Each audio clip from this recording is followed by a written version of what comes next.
안녕하십니까? 여러분과 함께하는 KUMC TV 뉴스입니다. 먼저 미국 뉴스입니다. 날로 치솟는 물가에 일반 서민들은 염려와 두려움 속에 미래를 예단치 못하는 가운데 또 다른 복병을 만나 더욱 힘들어지는 미국 생활에 지쳐가고 있는 서민 생활은 참으로 고되고 어렵게 하루를 해결해 나가고 있습니다. 조 바이든 대통령이 이끌고 있는 미국 정부는 물가 잡기에 총력 대응을 하고 있는 가운데 주거비 상승이라는 복병을 만났습니다. 경기 침체 우려로 국제유가 하락이 시작되고 있지만 주거비 상승이 효과를 반감시키고 있다는 것입니다. 다보나 기자가 보도해드립니다.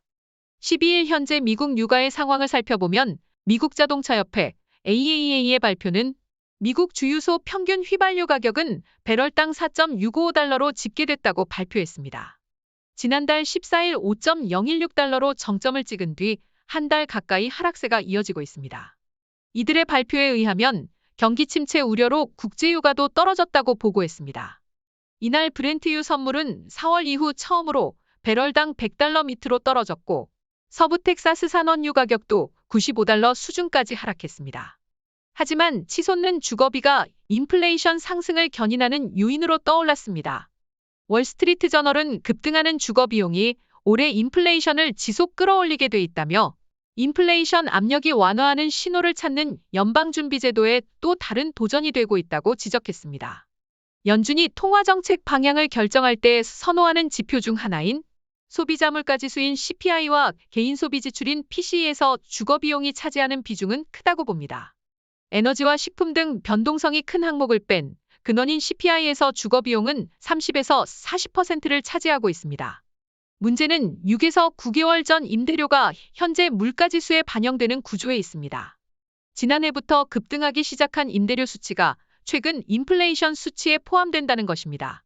지난해 주택 가격이 치솟는 과정에서 매매 시장에서 밀려난 소비자들이 대거 임대 시장으로 이동하면서 임대료가 덩달아 오르기 시작했고 올해도 상승세가 계속되고 있습니다. 미국 온라인 부동산 중개업체 레드핀에 따르면 지난달 임대료는 1년 전보다 14% 인상됐습니다. 뉴욕주 임대료 중위값은 4,157달러로 1년 전보다 26.5%나 올랐다고 합니다. 더불어 캘리포니아주 샌프란시스코도 3,812달러로 13.9% 상승했다고 발표되기도 했습니다. 주거비 상승은 인플레이션 수치에 반영되지만 동시에 소비자 지갑을 얇게 하는 요인이어서 경기 침체 가능성도 높이고 있습니다. 이상 다보나 기자였습니다. 다음 소식입니다. 통일부가 지난 13일 공개한 탈북 어선 강제 북송 사건 당시 공개한 판문점 북송 경위 사진 속에서 주한미군과 군 당국자가 당시 상황을 촬영한 정황이 발견됐습니다. 통일부는 사진은 있으나 영상이 없다고 밝힌 가운데 국방부와 해양경찰청, 국가정보원 중 탈북민의 북송 과정을 담은 영상을 갖고 있을 것으로 추정됩니다. 이승주 기자가 전해드립니다.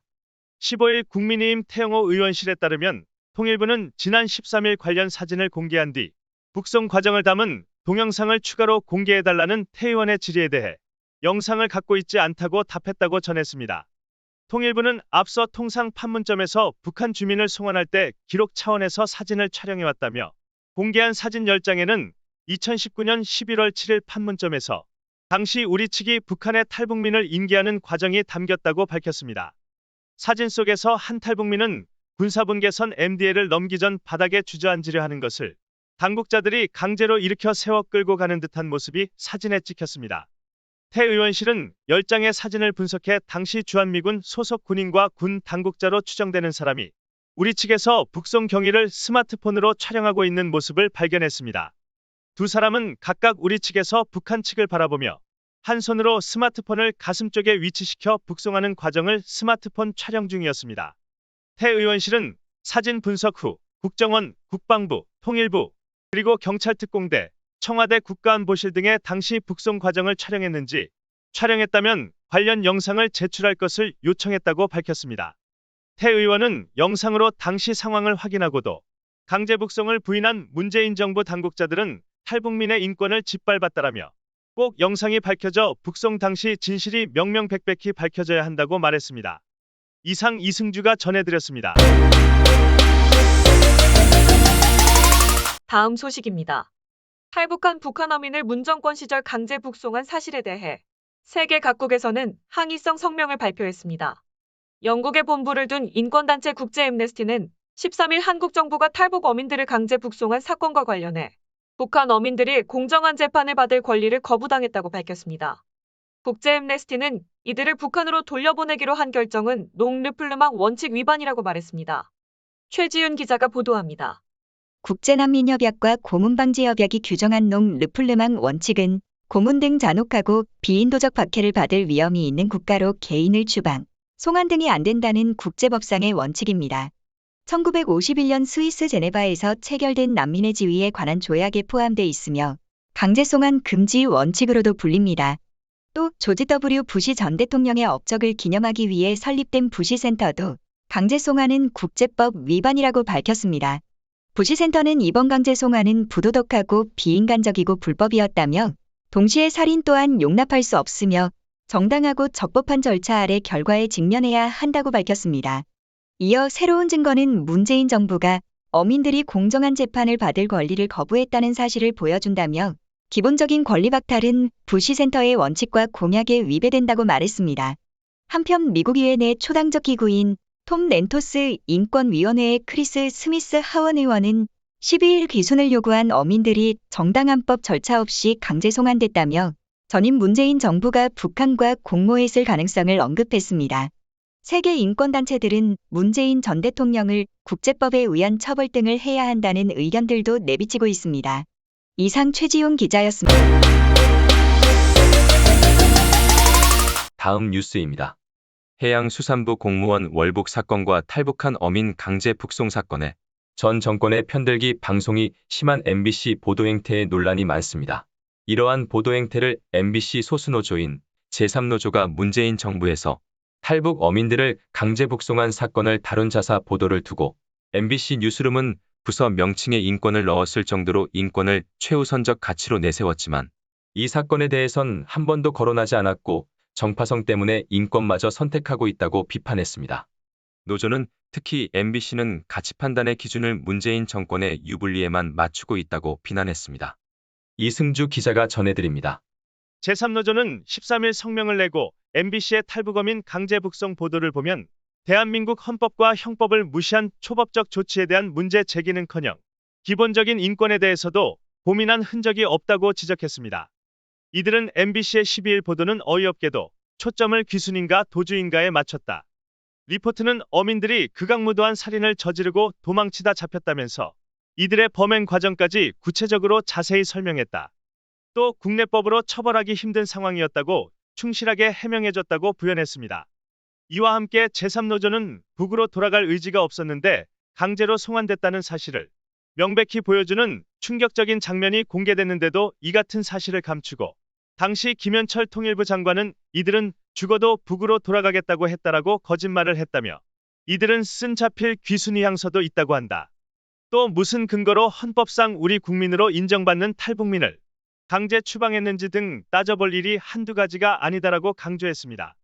이들은 이어 정파성 때문에 인권마저 선택적이라며 MBC는 가치 판단의 기준을 민주당과 전 정권 유불리에 맞추는 듯하다. 성장경 앵커는 통일부가 말을 바꿨다라고 표현했는데 마치 전 정권 때 결정이 옳았는데 정권이 교체돼 말을 바꾼 것이라는 뉘앙스고 주장했습니다. 그러면서 MBC 보도 수뇌부의 문재인 정권 사랑은 노골적이고 유별난데 맹목적이다 보니 그들의 잘못을 가려주려고만 한다고 비판했습니다. 이들은 또 이 같은 기조는 앞서 북한의 해수부 공무원 사살 소각 사건에 대해 해경이 공무원의 월북 증거가 없다라고 밝혔을 때도 마찬가지였다며 MBC는 해경이 입장을 바꿨다는 점을 중점 부각했고 심지어 이모 기자는 월북 의도가 없었다는 증거를 제시해야 한다라고 보도했다고 비난했습니다. 아울러 MBC는 문재인 정권, 민주당과 한 목소리를 내면서 그들의 드러난 과오도 정치보복 프레임을 씌워 감싸기에만 몰두하고 있다고 덧붙였습니다. 이상 이승주였습니다. 문재인 정부와 더불어 민주당이 주장하고 있는 2019년 흉악범이라는 이유로 강제 북송한 탈북 어민 2명이 현행법으로 국내 거주가 충분히 가능했다는 해석이 나왔습니다. 살인 등 중범죄를 저지르고 국내에 입국한 탈북민 10명이 북송되지 않고 국내에 정착한 것으로 한국 시간 14일 확인됐다고 세계일보가 보도했습니다. 범죄를 저지른 탈북민의 경우 비보호 대상자로 지정해 국내에 거주하게 할 수 있다는 엄연한 북한 이탈 주민법 조항에 따른 것이라고 합니다. 박찬 기자가 자세하게 전해드립니다. 이날 국민의힘 태영호 의원이 통일부로부터 받은 구두 답변에 따르면 북한 이탈 주민법이 시행된 1997년 이후 살인 등의 중범죄를 저지르고 입국한 북한 주민 10명이 국내 거주를 허가받은 것으로 드러났다고 밝혔습니다. 이외에도 항공기 납치 마약거래 테러 집단 살해 등 국제 형사범죄자에 해당하는 탈북민 13명, 국가안보 등의 중대한 위해가 발생할 우려 등이 있는 탈북민 21명도 국내에 정착했다고 발표했습니다. 이는 북한 주민도 대한민국 국민이라는 헌법 조항과 범죄를 저지른 탈북민은 비보호 대상자로 지정해 국내에 거주하게 한다는 북한 이탈 주민법에 따른 것입니다. 북한 이탈 주민법은 탈북민이 보호를 요청할 경우 통일부가 보호 대상자 여부에 대한 심사를 해야 한다고 규정하고 있습니다. 비보호 대상자로 지정된 탈북민은 취업장려금, 주거지원금, 고용지원금 등의 정착지원제도의 혜택을 받을 수 없을 뿐입니다. 이날 현재 법무부가 밝힌 기준 비보호 대상자 탈북민은 국제 형사범죄자 13명, 살인 등 중범죄자 10명, 체류국 10년 이상 거주자 22명, 입국 3년 후 보호 신청한 사람 257명, 국가안전보장, 질서유지, 공공복리에 중대한 위해가 발생할 우려가 있거나 경제적 능력 등을 고려해 보호 필요성이 부족한 사람 21명 등 총 323명이라고 보도했습니다. 그러나 체류국 10년 이상 거주자 조항은 2020년 법 개정으로 현재는 적용되지 않는다고 했습니다. 이에 비춰봤을 때 2019년 문재인 정부가 귀순 의사를 밝힌 탈북 어민 2명을 무리하게 강제 북송했다는 지적이 나왔습니다. 당시 문재인 정부와 더불어민주당은 지금도 이들이 동료 선원 13명을 살해한 흉악범이고 이들의 귀순 의사에 진정성이 없다는 이유로 북으로 추방했다고 지금껏 주장해왔습니다. 그동안의 관례와 북한 이탈 주민법에 따라 비보호 대상자로 지정해 사법 절차를 밟은 후 국내 거주를 얼마든지 허가할 수 있었다는 것입니다. 이상 박찬 기자. 다음 뉴스입니다. 미국 국민 5명 중 1명은 조 바이든 대통령의 재선을 원하고 있고 대다수의 사람들은 바이든이 이제 그만둘 때가 되었다고 말하고 있는 것으로 목요일 발표된 야후 뉴스와 네거브 조사에서 나타났습니다. 바이든은 대통령 임기가 반도 채 되지 않은 가운데 2024년 재선을 위한 대중적 지지를 찾기 위해 고군분투하고 있습니다. 조사에 따르면 전체적으로 18%만이 바이든이 다시 출마해야 한다고 믿고 있습니다. 야후는 이 수치를 지금까지 가장 낮은 숫자라고 설명하고 있습니다. 게다가 이것은 그가 지난 5월에 출마해야 한다고 말한 숫자보다 7포인트 떨어진 것을 반영합니다. 다보나 기자가 보도합니다. 더군다나 민주당원들 중 35%만이 바이든이 재선에 출마해야 한다고 생각하고 있습니다. 이는 지난 5월 이후 8% 하락한 수치입니다. 또 공화당원 내에서도 9%와 무소속의 12%만이 바이든이 다시 출마해야 한다고 말합니다. 전반적으로 미국 성인의 대부분인 64%는 그가 다시 출마하지 말아야 한다고 말했습니다. 그런 가운데 2024년 민주당 대선 후보로 누구를 보는 게 낫겠느냐는 질문에 현재 민주당과 민주당 성향의 무소속 중 4분의 1인 27% 정도만 바이든이라고 답했습니다. 카말라 해리스 부통령은 19%로 더 적었고 대부분은 다른 사람 20%, 잘 모르겠다 30% 또는 투표하지 않을 것이라는 수는 4%에 이르는 것으로 나타났습니다. 이 조사는 미국 성인 1672명을 대상으로 2022년 7월 8일부터 11일까지 실시되었으며 바이든 대통령과 민주당원들이 시도한 또 다른 암울한 경제 보고서와 일치한다고 밝혔습니다. 소비자 물가는 6월에 연간 9.1%까지 올라 전문가들의 예측을 뛰어넘었습니다. 한 달 전과 비교했을 때 노동통계국의 소비자 물가지수는 1.3% 올랐습니다. 경제학자들은 CPI가 5월에 8.6%에서 매년 8.8%의 비율로 상승할 것으로 예상했으나 14일 현재 9.1%로 상승하여 41년 만에 최고 기록을 세우고 말았습니다. 경제학자들은 전월 대비 2.1%의 증가를 예상했었습니다. 인플레이션은 음식, 휘발유, 주택, 교통, 그리고 공공시설과 같은 일용품의 가격을 인상함으로써 미국 가정들을 힘들게 하고 있습니다. 6월에 휘발유 가격이 크게 올랐는데 그 달 동안 여러 차례 사상 최고치를 경신하면서 가계와 기업들의 다른 품목에 대한 지출이 줄어들기 시작했습니다.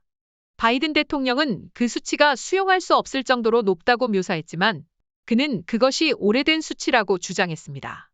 바이든 대통령은 성명을 통해 오늘의 데이터는 6월 중순 이후 주유소 가격을 약 40센트 하락시킨 거의 30일 동안의 기름값 하락의 영향을 완전히 반영하지 못하고 있다며 이러한 비용 절감액만으로도 미국 가정에 중요한 숨통을 틔우고 있다고 주장했습니다.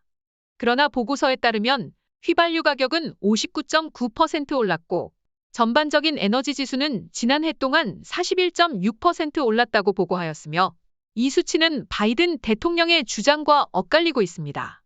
이상 다보나 기자였습니다. 이상 KMC 뉴스를 마칩니다. 여러분들의 구독과 좋아요를 눌러주시므로 저희들의 뉴스 제작에 큰 힘이 되어주십니다. 많은 협조를 바라겠습니다. 감사합니다. 안녕히 계십시오.